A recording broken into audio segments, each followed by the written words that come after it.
On August 30th, 1976, Milagros vanished. She disappeared the day after her 22nd birthday. She was 4 months pregnant. Her family discovered she had been kidnapped. 47 years later, her family continues to search for her, hoping they can find Milagros.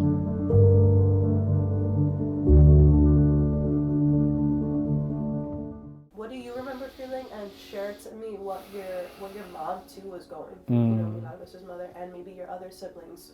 What were you noticing in the family? Yeah, so obviously devastation. Like, my first thing is, like, we weren't shocked. Like, we weren't fully understanding the gravity of what had happened. I think we weren't shocked. I think there's a sense of shock and disbelief. Like, this is real, but it doesn't quite settle as real. Like, but having all the news attention, a lot of family and friends wanted to see how they could help. So there was this urgency for information, and information that we didn't have. We didn't have all details, but what people want is, like, they wanted to help, and there was like a frenzy and a lot of people coming, but there was a sense of, like, shock and disbelief, and also, like, a sense of horror about, like, why would someone want to take someone from us? Like, why would someone want to hurt us? That was the whole thing. Obviously, this wasn't typical behavior for Milagros to just disappear. Right. So she eloped, right? So this is not the first time that we had this experience. Like, where is Milagro? But the difference was, like, within 24 hours, Milagros told us where she was. She's like, guys, I'm safe.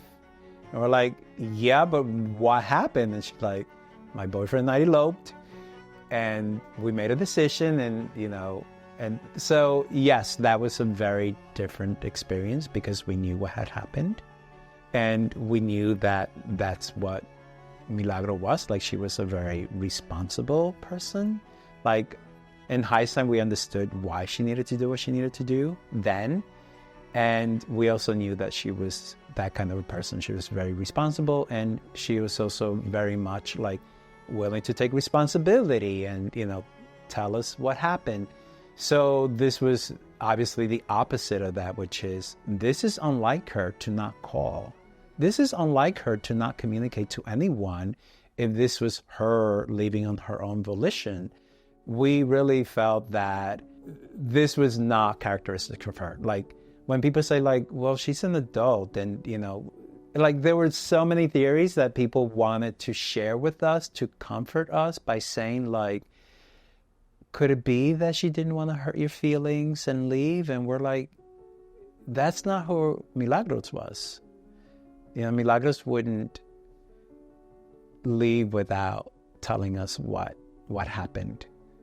That was hard to be with when people were coming up with these, possibilities. And the possibilities that we were holding on was that we were waiting for, like, the best option was that there was a ransom.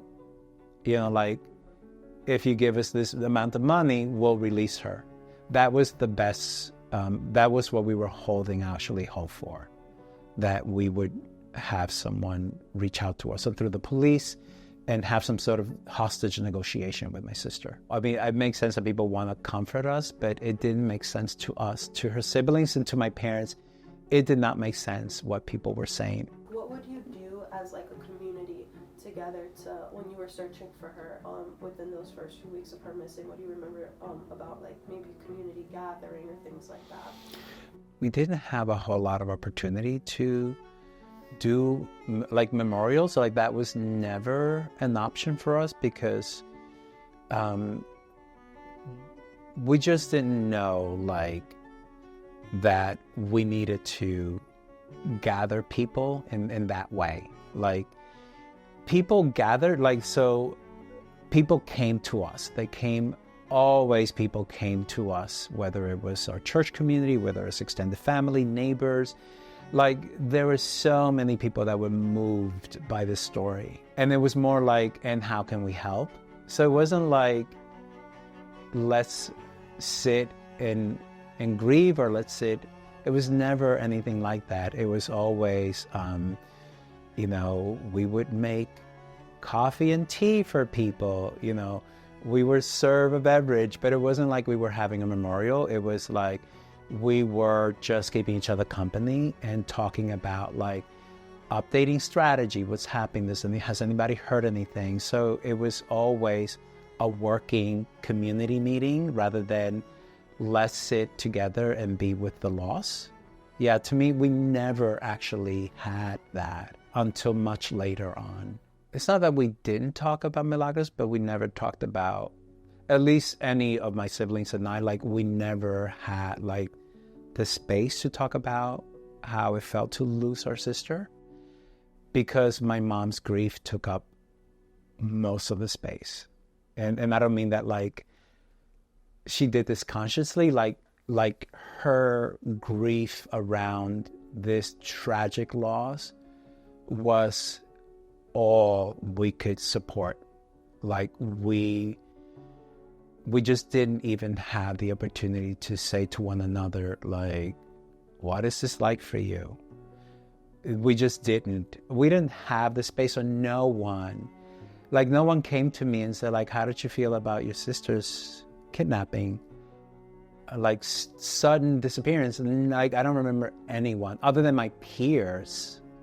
Yeah. Like, this is ninth grade. Like, I would probably talk to one or two people, but like, it's strange to say like, oh yeah, my sister was kidnapped. Because people usually are like, the response is usually like shock and horror.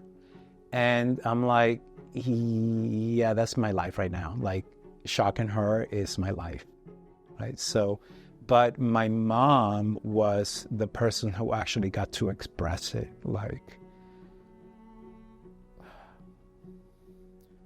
Like she would cry in the middle of the night, and we would wake up to her sobbing. And like, that was disturbing because like, I think she was expressing what we were all feeling, but I don't remember, like, obviously my dad was with her, but I'm like, I want to comfort my mom, but like, at the same time, I'm like,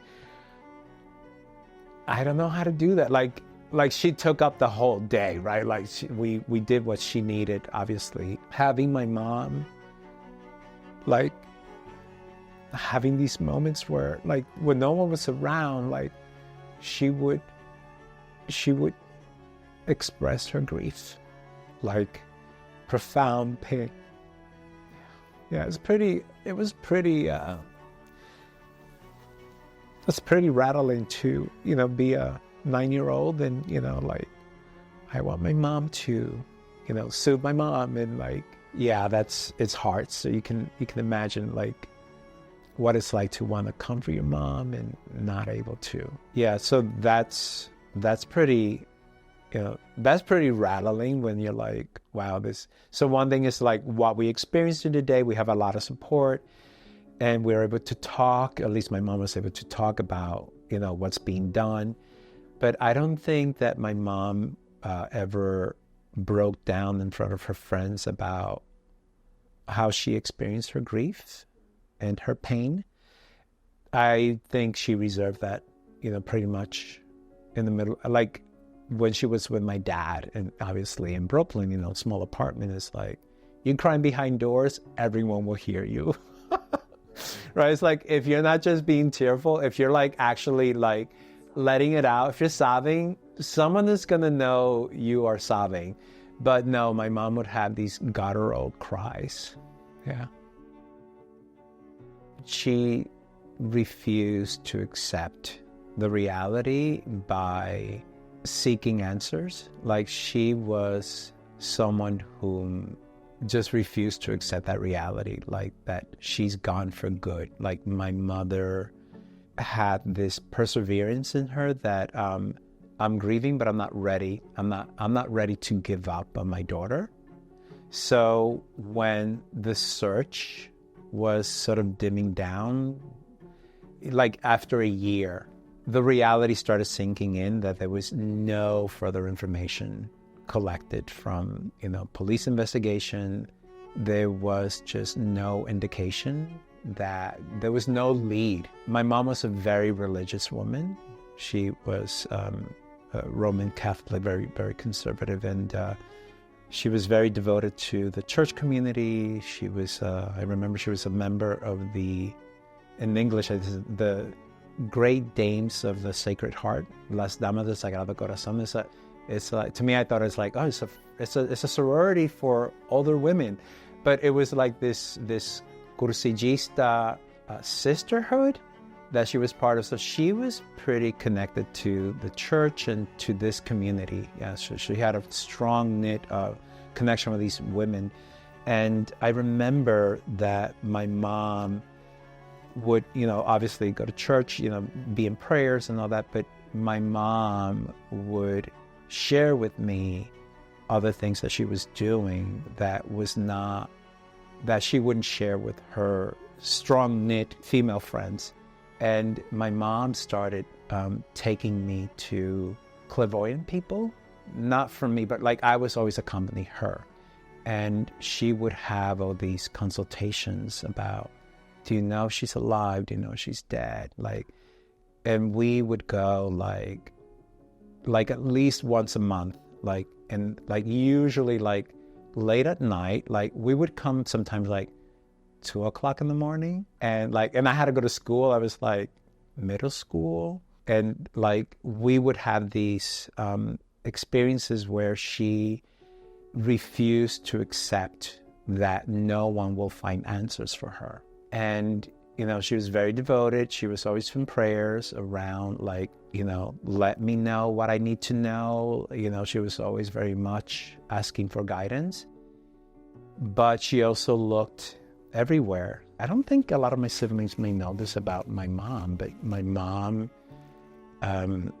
was not open with many of them about the extent of her search. And the funny thing is, I remember going to these strange places in the city with her, and they were kind of a little spooky, and there was all these networks of people that were clairvoyant, people that could, fortune tellers. I'm thinking of nothing like a crystal ball. It was more like people that had the ability to communicate through other entities. Information was shared, based on whatever information my mom shared. So this happened for a while, where my mom just refused to accept the reality that there was nothing else to be done. She actually went into this other world of trying to figure out answers, and and it was very confusing for her, because some people would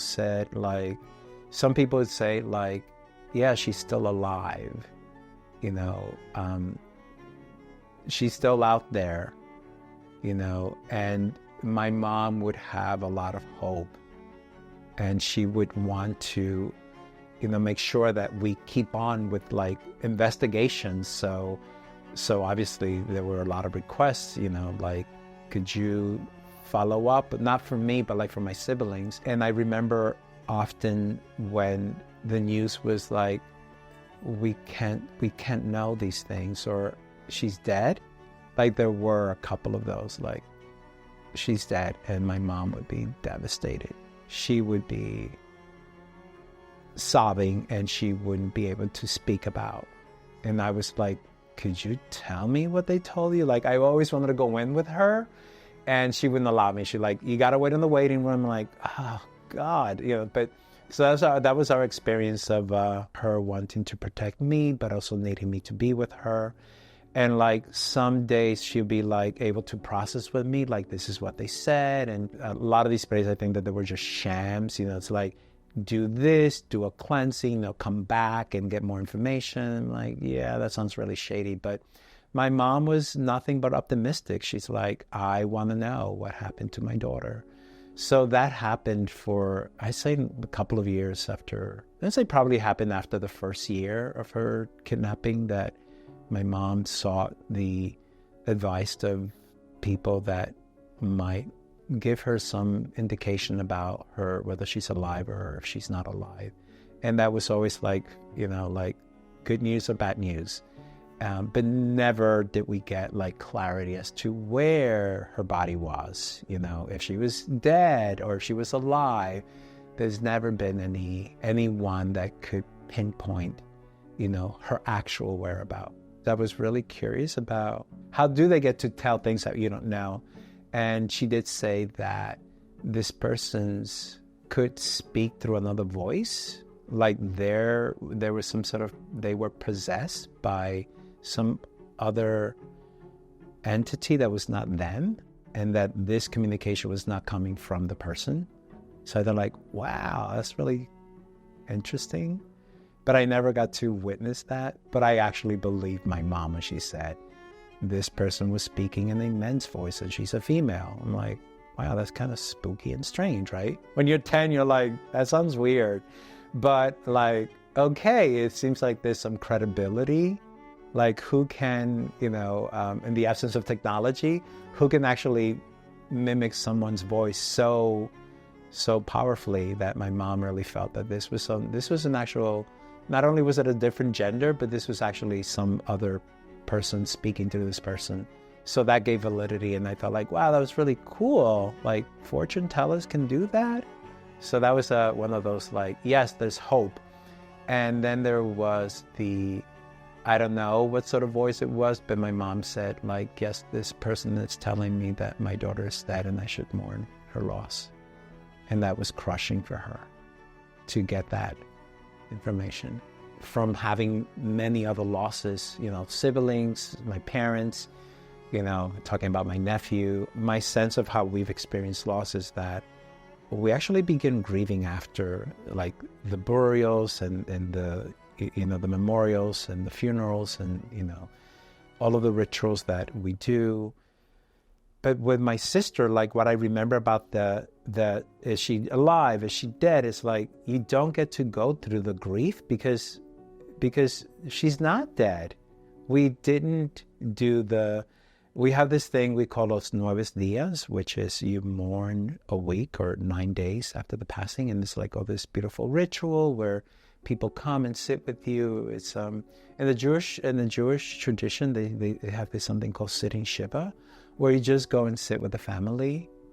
And I do that with my Jewish friends, like, oh, it's so beautiful. But for us, it's los 9 días, and part of it is you come, you sit with family, and it's usually if you're like, for us it's prayer. We pray, and then on the 9th day we have like this. More in DR is like it becomes like like 500 people. The whole town will show up at your at the commemoration of the 9 days. So we never had any of that because we never had an opportunity to to declare that she is dead, right?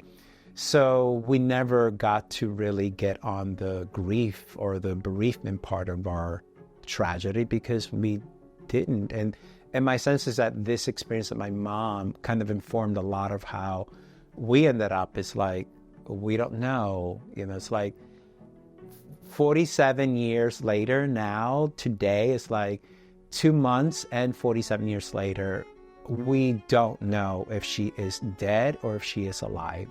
We just don't know of her whereabouts.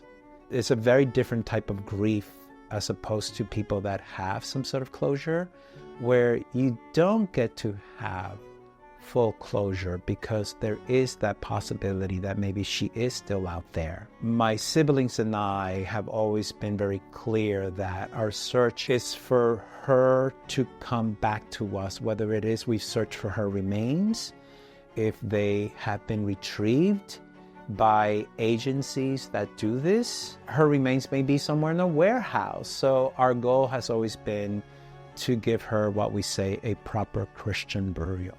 And 50% of our energy is we want to search for her because there is a possibility that she's out there and she's alive and that she wants to reconnect with us. So that is the other 50%. So if you ask all of us, like everyone is going to be at a very different place. Like I love to hear my older siblings. They're like, I know in my heart, in my bones, I know that she's alive and she's out there. And some of my other siblings will be very quiet. I don't know what that means. But if you were to ask me, I'm definitely in that I don't know, and I'm curious about the unknown. So I'm searching, but I don't know what I'm going to find. Like, I'm searching for whatever is going to give us any information about her whereabouts, whether it's her remains or whether she is alive. If she is alive, does she want to reconnect with us, right? We want to know that. Do you want to reconnect? We're here. We've never stopped looking for you. If she is not alive, like, yeah, but we already done a lot of that loss. Like, it would be a tremendous relief for us to actually have that closure, like to actually do the rituals. And then there's also the possibility, like, she may be dead and her remains have not been found. And then they will perpetuate this unknowing. Those are the possibilities for us. It's like, if she's dead, we may know, we may not know. If she's alive, we may know that she wants to reconnect or not know if we don't find her.